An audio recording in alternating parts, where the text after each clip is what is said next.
Hello all, BBQ Eddie here. Today I'm going to show you how to pick a acid decimal or a slider lock. The way the sliders work is they interact with the key, and there's a sidebar on the side, and it goes from as you push it in, it goes into the true gates that lock in with the sidebar.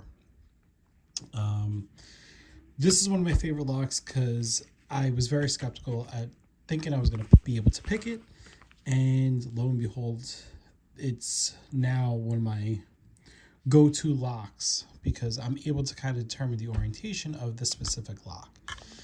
So I'm going to try my best to show you the innards while I pick it. I got my son's index cards here that he was studying for his spelling test. I'm going to try to show you the insides without screwing this up. Let's try that. Okay, so you're able to see gravity does not work in your favor with these locks, because if I could get the pick in, the sliders just bounce back down. So as you can see here on the bottom, I tension this. This took me a very long time to kind of figure out until I progressively pinned it. So I'm able to understand the orientation of this lock, like I said. So I'm going to show you the difference between a true gate and a false gate. So let me just set for this specific one. Slider number 4 on the back is the slider to go. So see how, if I could get the slider in, the pick in.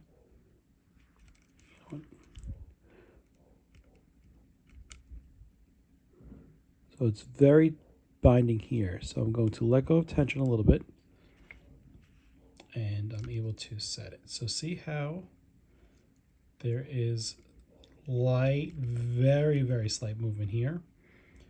Very slight movement here. But this one has more of a movement. You can hear it. These don't really go that much. So sliders 1 and 2 are in a false set. A false gate. Slider number 3 is in a true gate. So we're going to lift this up a little bit.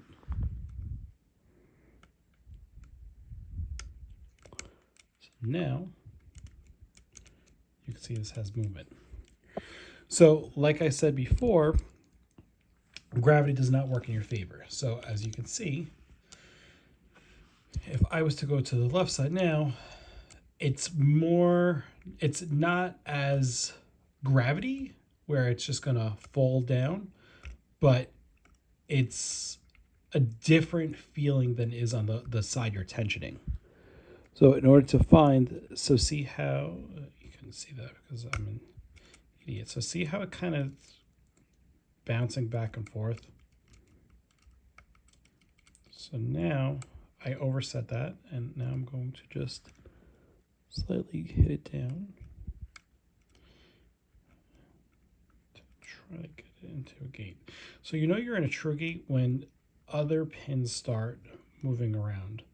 So the rule is with these is if it's floppy, leave it alone. If it's binding, push it up. So one is binding. I got to click out of that. I don't know if you heard that because I talk too much.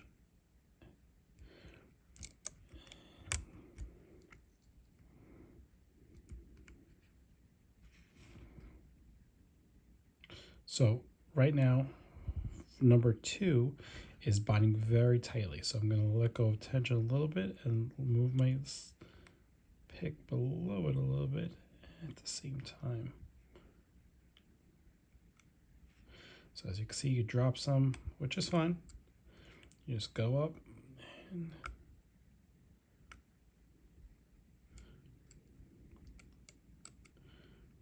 so it's the same concept.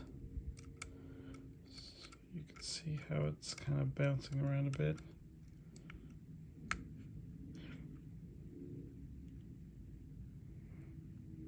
See, number 1 is now binding, but I have no movement. So see, I'm moving the sorry, the pick.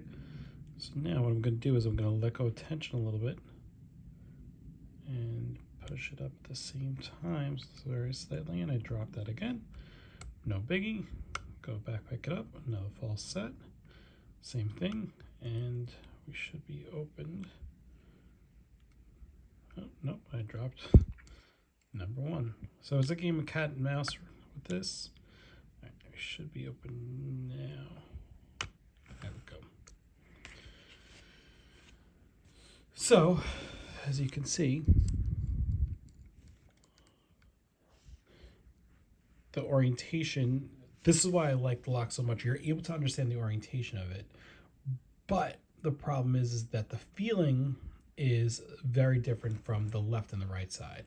So whichever side you're tensioning, you're going to have a different feeling of, I don't want to say bindingness, but the kind of stiffness in the left side, because I'm tensioning towards, the left. It's stiffer than the right side. So the right side's very, very floppy, but once you get that into the once you get that into the true gate, you'll be able to kind of do that feel test where it kind of wiggles a little bit more than the false gate. It definitely takes lots of practice. So what I like about these locks, let's zoom out.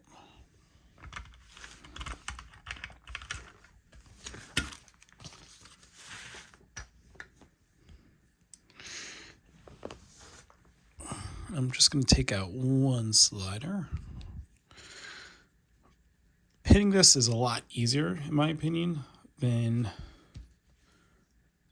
getting this back, than regular pin tumblers, because it doesn't have a springs. The only springs are in the sliders. In the sidebars. So let's show you what the slider looks like. Sorry, if I could get it.